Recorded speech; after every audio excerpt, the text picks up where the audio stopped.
Welcome to Southeast Technical College.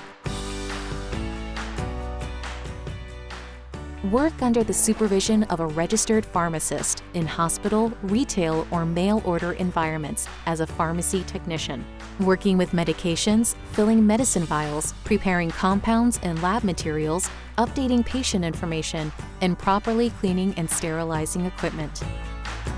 The Pharmacy Technician program is a one-year diploma program. You'll take courses such as pharmacy math, pharmacology, we've got a pharmacy principles practice class. We also have a lab as well. It mimics a community pharmacy setting, and on the other side of our studio, it mimics a hospital setting.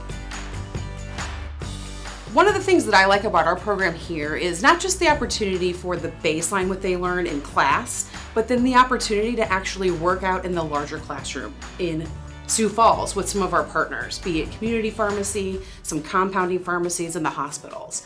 So then they have that opportunity to hands-on help people while they're learning that skill of being a pharmacy technician. Once you leave the program, this course, we are ASHP accredited, so you would be able to sit for the PTCB certification exam, which is highly regarded nationwide, not just in the state of South Dakota, by all pharmacies. Readily employable, and not just that, but at a higher pay rate because they have that certification behind them. Interested in learning more? Contact our admissions office today to learn more about Southeast Tech and what it takes to become a student.